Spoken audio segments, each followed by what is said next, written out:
इस वीडियो में आप सभी शिक्षक साथियों का स्वागत है। सबसे पहले आप लोगों को एक समस्या आ रही होगी आज, जिसके बारे में डीबीटी और पीएफएमएस के बारे में मैं आज बात करूंगा। कैसे टीचर अपना टीचर लॉगिन करेगा और उसको किस प्रकार से अपना डीबीटी का फॉर्म भरना है और उस डीबीटी के फॉर्म में बच्चों की डिटेल कैसे भरनी है और साथ ही बच्चों के डाटा की एंट्री कैसे करनी है और जो बच्चे स्कूल से जा चुके हैं उनको कैसे हटाना है।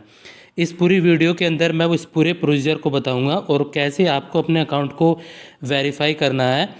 तो इसमें इस वीडियो का एक एक पार्ट आपको मिस नहीं करना। अब अगर यदि आपको ज़रूरत पड़ती है तो आप दोबारा इस वीडियोज़ को ज़रूर देखें।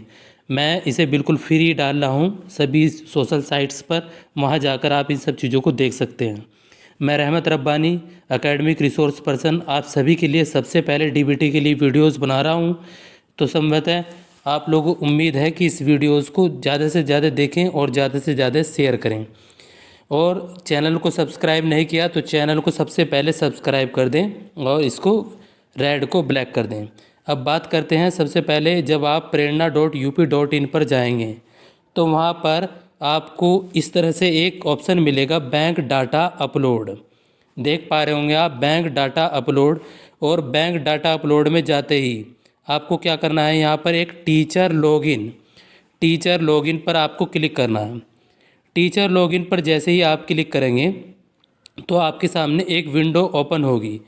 विंडो ओपन होते ही आपको क्या करना है, उस विंडो को ओपन होते ही आप उसमें ये करेंगे कि अपना मोबाइल नंबर जिस पर आपकी एमडीएम की कॉल आती है उसको डालेंगे और डालने के बाद में उस पर एक ओटीपी आएगा आपके मोबाइल पर। उस ओटीपी को डालते ही आप वेरीफाई करेंगे। वही नंबर आपको डालना है प्रधानाध्यापक की आईडी से। आप अपनी आईडी से भी डाल सकते हैं, पर मेनली आप प्रधानाध्यापक की आईडी से डालें तो ज़्यादा बेहतर होगा वैलिडेट करने के लिए। तो आप जिस पर IVRS कॉल आती है उसका नंबर डालेंगे टीचर लॉगिन के बाद में, और टीचर लॉगिन पर उसका जो OTP प्राप्त होता है उस OTP से आप इसके अंदर एंटर करेंगे। OTP प्राप्त होते ही जब आप सबमिट करेंगे, सबमिट करते ही आपको किसी पासवर्ड की ज़रूरत नहीं पड़ेगी। तो ऐसे ही आप खोलेंगे तो आपके सामने इस प्रकार की कुछ स्क्रीन सामने ओपन होगी। अब इसमें क्या करना है आप लोगों को, यदि आप लोगों ने किसी प्रकार का अपना जुलाई अगस्त खाद्यान्न वगैरह का विवरण भरा है तो ठीक है, वरना इन चारों ऑप्शंस को आप छोड़ देंगे। अब इसके बाद में जो डीबीटी का ऑप्शंस है, उस डीबीटी के ऑप्शन को आपको क्या करना है कि यहाँ पर लिखा है bank format two for fund transfer to school. यहाँ पर डीबीटी के ऑप्शन पर आपको आ जाना है। यहाँ से आपको बैंक फॉर्मेट बच्चों की डिटेल को भरना है। अब चलिए किस प्रकार से इस सब चीज़ को कार्य करना है मैं इसी के संबंध में आगे आपको बताऊंगा। इसको करते ही आपके सामने कुछ इस प्रकार की वीडियोस खुल जाएगी और आपके जो बच्चों के नाम हैं, जो आपके रजिस्टर्ड हुए हैं बच्चे, उनकी डिटेल आपके सामने इस प्रकार से यहाँ पर ओपन होगी। यदि आप लोगों के यहाँ पर है, यदि आप चाहते हैं बच्चों के न्यू बच्चों का रजिस्ट्रेशन तो ऊपर ऑप्शन आएगा, तो आप वहाँ पर जाकर बच्चों के नए बच्चों का रजिस्ट्रेशन कर देंगे। यदि आप चाहते हैं कि आपके बच्चे का कोई भी डिटेल आपको लग रही है कि उसमें करेक्शन है या कुछ भी आपने उसमें फेरबदल करना चाहते हैं, तो यहाँ पर ब्लू कलर में आपको एक अपडेट का ऑप्शन मिलेगा और इस अपडेट के ऑप्शन पर क्लिक करते आगे मैं बताऊँगा।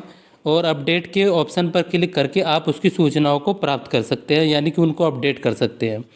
यदि हम अपने बच्चों को स्कूल से हटाना चाहते हैं, मान लिया हमारे बच्चे ड्रॉप आउट हो गए, तो आप रेड कलर में देख पा रहे होंगे यहाँ पर रेड कलर में, तो ये जो रेड कलर में है यहाँ पर सिंबल से दिखाई दे रहे हैं आप लोगों को, तो इन रेड कलर पर इन्हें ड्रॉप आउट बच्चों के लिए ऑप्शंस खोले गए हैं डीबीटी के लिए। तो आप यहाँ पर जाएंगे और इस पर क्लिक करते ही आप जो बच्चों का डाटा डिलीट करना चाहते हैं उनको डिलीट कर देंगे। अब आगे बढ़ते हैं इसी क्रम में। जब आगे बढ़ेंगे तो यहाँ पर देख पा रहे होंगे छात्रों की जानकारी अपडेट। जैसे मैंने अपडेट पर क्लिक किया था, यहाँ पर जो ब्लू कलर का था उस पर क्लिक किया था, तो इस प्रकार से एक विंडोज़ खुलेगी और उसमें कुछ डिटेल्स आपके सामने लिखी हुई आएगी। जो भी डिटेल्स आप मान ले, सपोज करिए बच्चे का अकाउंट नंबर आप उसको ठीक करना चाहते हैं, तो यहाँ से बच्चे के जो भी अकाउंट नेम है उसको ठीक कर देंगे और जो भी बैंक नेम है उसको डिटेल को ठीक कर देंगे। मैंने इससे संबंध में एक वीडियोज़ और बनाई है कि किस प्रकार से आपको बैंक डिटेल डालनी है, फादर नेम डालने हैं। आपसे रिक्वेस्ट है कि उस वीडियो को मेरे चैनल पर जाकर ज़रूर देखें।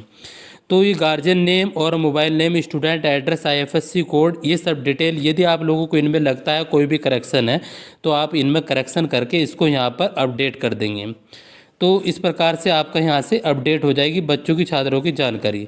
अब दूसरी विंडो है छात्रों को हटाने हेतु स्क्रीन, जो रेड कलर की हमने दी थी। अब इसके लिए आप लोगों को कुछ क्या करना होगा कि कुछ आप लोगों के लिए इस प्रकार से एक स्क्रीन खुल कर आएगी।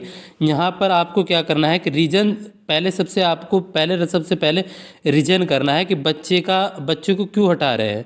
यानी कि बच्चे का यदि डुप्लीकेट पंजीकरण है, पहला ऑप्शन इसके अंदर डुप्लीकेट पंजीकरण का निकल जाता है।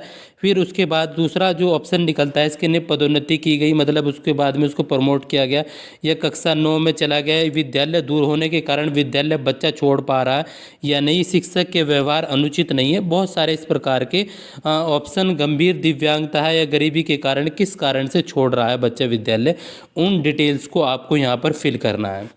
जैसे ही आप फिल कर देंगे उसको यहाँ पर आप अपडेट कर देंगे और यहाँ पर मार्क ऐसे ड्रॉप आउट करके उसको यहाँ से ये इसकी डाटा हट जाएगा। अब इसके बाद में एक चीज़ और आती है यहाँ पर वैलिडेट करने के, इन दोनों चीज़ों को वैलिडेट करने के लिए।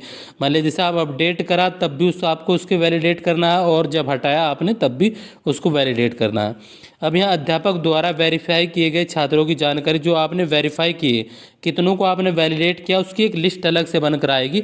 तो आप वहाँ पर ये भी चेक कर सकते हैं कि हमारे बच्चे किन चीज़ों को कर पा रहे हैं।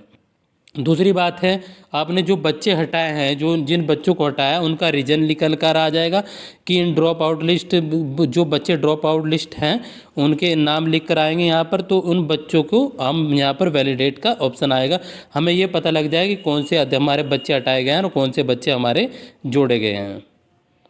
तो एक तो हमारा इस प्रकार से ऑप्शन हम लोगों को प्राप्त हो जाता है। उम्मीद है वीडियो पसंद आई होगी आपको, और एक बहुत ही छोटे से न्यूनतम समय में मैंने इन सब चीज़ों को बताया है। और यदि आप लोगों को वीडियो पसंद आई है, बिल्कुल इसमें किसी घबराने की कोई ज़रूरत नहीं। एक समस्या और आती है, वो अक्सर देखा जा रहा है कि हम लोग ये सोच रहे हैं कि हमारे मान लिया अकाउंट नहीं मिल पाएगा। तो आप ये देखें, ये एक अध्यापक की समस्या नहीं है, ये एक अभिभावक की समस्या है। वो आपके लिए अकाउंट नंबर लेकर आएगा जब उसको प्राप्त होगा कि उसके खाते में ये धनराशि मिली है। पर ये बात रख ले, आजकल 5-6 बैंक जरूर मर्ज हुए हैं। उन 5-6 मर्ज होने के बाद में क्या अकाउंट नंबर चेंज हुए हैं, उन चीज़ों की जानकारी जरूर जुटा ले। कल से मैं इसको मैनुअली मोबाइल पर दिखाऊंगा कि मोबाइल पर किस प्रकार से अपने बच्चों का डीबीटी करना है। तो इस वीडियोज़ को ज़्यादा से ज़्यादा आपको शेयर करना है मोबाइल के द्वारा भी आपको, और हर वक्त आपके साथ इस चैनल पर जुड़ा रहना है। तो चैनल को सब्सक्राइब नहीं किया तो चैनल को ज़रूर सब्सक्राइब करें। सभी साथियों का धन्यवाद।